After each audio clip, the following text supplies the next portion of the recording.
Okay, let's dive right into this explainer. Today, we aren't just, ranking a bunch of trees or looking at pretty landscape photography. We're actually uncovering the massive ecological engines that literally keep our entire planet habitable.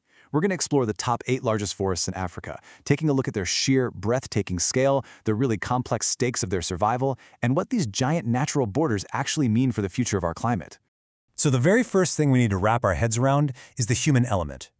Think about this. 1.6 billion people globally depend on forests to some extent for their livelihood. That's a staggering number. And within that, 60 million indigenous people rely on these ecosystems for sheer survival, for literally every single aspect of their daily lives. Add to that the 10 million people employed globally in forest management and conservation, and, well, you start to see why this is about so much more than just timber. It is quite literally about human existence. Now, what's really wild is how this breaks down in Africa. Forests and woodlands cover about 22% of the continent. Economically, this is huge. On average, forests account for 6% of the gross domestic product across Africa, which happens to be the highest rate in the world. But here's the critical, somewhat alarming takeaway. Despite all this vast economic and biological value, only a tiny, tiny fraction of this land is officially protected. All right, let's move into Section 1, Coastal and Southern Refuges. Kicking off our countdown at number 8, we have Newlands Forest.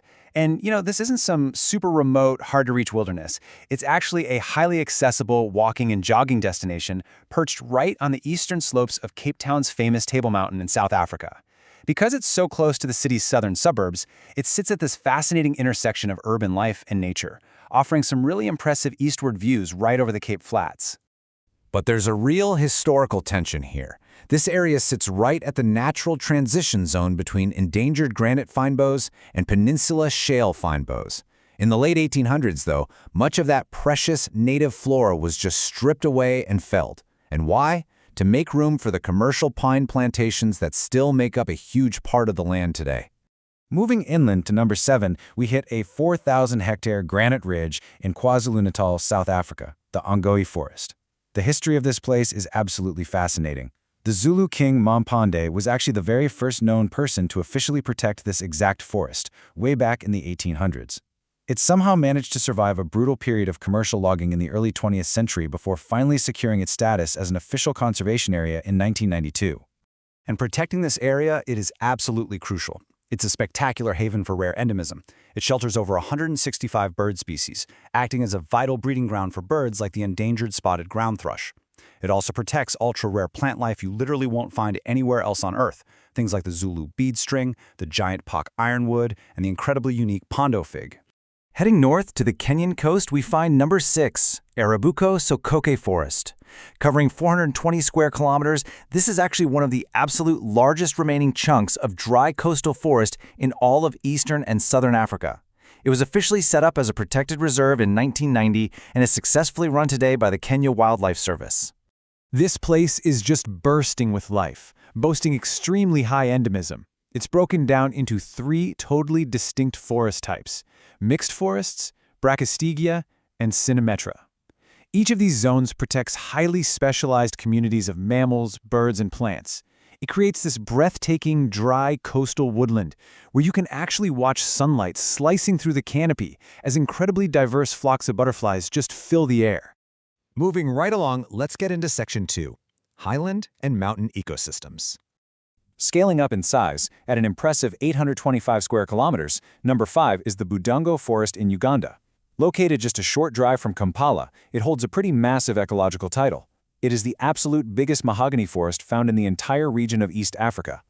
Because it operates as a damp, semi-deciduous environment, it is literally packed with life. It's this incredible sanctuary for water-loving wildlife. We're talking everything from hippos and elephants to chimpanzees, lions, and leopards. It's also a phenomenal spot for rare bird life, including species like puvels and Illidopsis that roam around the forest floor.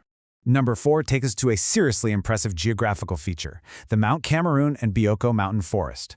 Spanning a massive 1,142 square kilometers, it sits right on an active volcanic chain. This chain stretches northeast from the border of Nigeria and Cameroon and reaches all the way southwest across the ocean to Equatorial Guinea's Bioko Island. What's really mind-blowing here is the stark contrast. Up high in the mountains, you've got this remarkable wet climate Afromontane flora, roughly 370 bird species, and highly unique endemic animals, like the Cameroon soft-furred mouse and the Werneria prusi toad. But down at the lower elevations, it's a different story. They face severe, ongoing clearing for agriculture and logging. In fact, modern assessments show that only 5% of the unprotected areas down there remain forested today. All right, breaking into the top 3, the scale jumps dramatically. We hit the 2,733 square kilometer Mau Forest in Kenya. This is officially the largest forest in East Africa. But beyond its immense physical scale, it's deeply cultural too. It's the traditional home of the indigenous Ojik people, whose hunter-gatherer lifestyle has sustainably coexisted with this forest for generations. To put this in perspective, this is Kenya's largest water catchment area. It literally gives life to major rivers like the Mara and massive lakes like Victoria. But there's a much darker story playing out right now. Due to increased immigration, a tragic boom in the charcoal trade, and aggressive settlement clearing, human activity has destroyed over a quarter of this vital forest area since 1973 alone. Which brings us to Section 3, the threatened forest giants. Coming in at number 2 is something absolutely vast. This is the Cross-Nigeria Transition Forest in southeastern Nigeria. It is a staggering 20,700 square kilometer tropical moist broadleaf ecoregion. It's situated perfectly in a wet climate zone right between the Niger River to the west and the Cross River to the east. But there is a pretty heavy reality check here. Because people have lived densely in this region for centuries, almost the entirety of the original forest cover has been totally cleared out. It's been replaced by agriculture and major urban developments, like the big oil refineries in Port Harcourt. What's left today are mostly just isolated patches. You get these tiny enclaves of sacred native forests like the Stubbs Creek Reserve, sitting right alongside lands cultivated strictly for commercial timber rather than original preservation.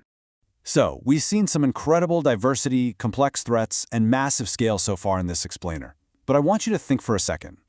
What single ecosystem dwarfs all of these combined to definitively claim the #1 spot on the entire African continent? Unquestionably, it is the Congo Basin Forest. I mean, the numbers here are just mind-boggling. This is a jaw-dropping 3 million square kilometer behemoth. It's Africa's largest contiguous forest, seamlessly spanning across 6 different countries, including Cameroon, the Central African Republic, and Gabon. Globally, it's exceeded in size only by the Amazon, making it the second largest tropical rainforest in the whole world. This ecosystem is an absolute titan. We're talking 10,000 kinds of plants, over 100 different human cultures calling it home, and an unbelievable range of wildlife. From giant mountain gorillas and forest elephants to green mambas and crocodiles, it has it all. Yet even this mighty bastion of African wilderness is fiercely fighting against intense, wide-scale commercial logging and the bushmeat trade in critical reserves like Zanga-Sanga. To wrap up this explainer, I want you to just let this sink in. Forests critically act as the planet's lungs by absorbing carbon dioxide and releasing oxygen. They are a massive player in this race to keep humans alive. We've looked at the unbelievable scale of these ecosystems today and the very immediate stakes.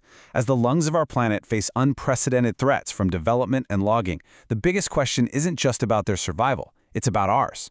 Are we really doing enough to protect the ecosystems that are quite literally keeping us alive?